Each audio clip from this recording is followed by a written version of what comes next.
മലയാളിയുടെ കേരളത്തിലെ വ്യാവസായിക ചരിത്രത്തിൽ വലിയ അധ്യായം എഴുതി ചേർത്ത ഒരു വലിയ മനുഷ്യൻ്റെ മകളുടെ ഭർത്താവാണ് അങ്ങ്. അല്ലെങ്കിൽ അദ്ദേഹത്തിൻ്റെ മകളെയാണ് ആ കുടുംബത്തിൽ നിന്നാണ്, ഈസ്റ്റേൺ എന്ന കുടുംബത്തിൽ നിന്നാണ് അങ്ങ് വിവാഹം കഴിച്ചത്.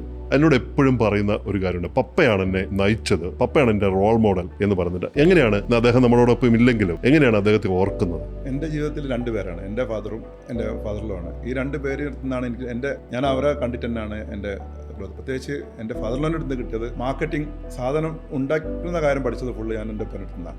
വിൽക്കാൻ പഠിച്ചത് ഫുള്ള് എൻ്റെ ഫാദറിലോൻ്റെ.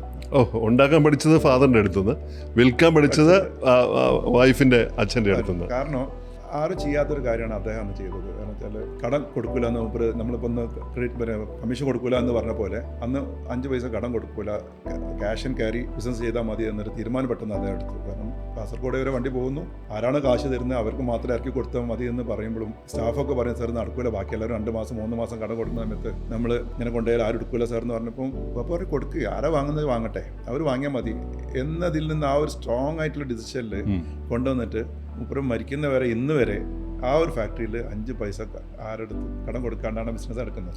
അതാണ് ആ കമ്പനിയുടെ ഏറ്റവും വലിയ വിജയം.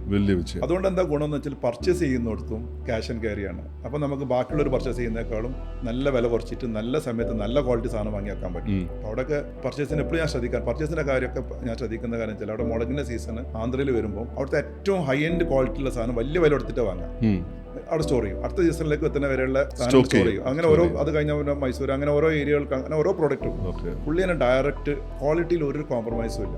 പുള്ളി പറയുന്ന അന്നേ പറയുന്ന ഒരു കാര്യം, നല്ല ക്വാളിറ്റിയുള്ള സാധനം റീസണബിൾ പ്രൈസിന് കൊടുത്താൽ ആൾ വാങ്ങും, ഒന്നും ടെൻഷൻ അടിക്കേണ്ട, അത് കടക്കാർ വാങ്ങിയില്ലേ നാട്ടുകാർ വാങ്ങിക്കോളും എന്ന് പറഞ്ഞ ആ ഒരു സംഭവം ഇപ്പോൾ ആക്കിയെടുക്കാൻ പറ്റും എന്നുള്ളതാണ്. അപ്പോൾ അത് ഞാൻ എൻ്റെ ഇതിൽ ഞാനൊന്ന് ബയറ്റ് നോക്കിയിട്ടുണ്ട്. കാരണം നമ്മുടെ ഫീൽഡൊക്കെ പറഞ്ഞാൽ കൺസ്ട്രക്ഷൻ്റെ ആൾക്കാർക്കും എല്ലായിടത്തും കടം കൊടുക്കുന്ന സാധനമാണ്, കടം കൊടുക്കുക കോമൺ ആണ് നമ്മുടെ ഇതിൽ. അപ്പോൾ ഞാൻ തീരുമാനിച്ചു എൻ്റെ കടം കൊടുക്കണ്ട എന്നുള്ള തീരുമാനം വന്നു. പക്ഷേ ആ ഒരു കടം കൊടുക്കണ്ട എന്നുള്ള തീരുമാനം ആദ്യം കുറേ ബുദ്ധിമുട്ടുണ്ടെങ്കിലും ഇന്നുള്ള സുഖം എന്താ വെച്ചാൽ കംഫർട്ടബിൾ ആണ് ബിസിനസ്.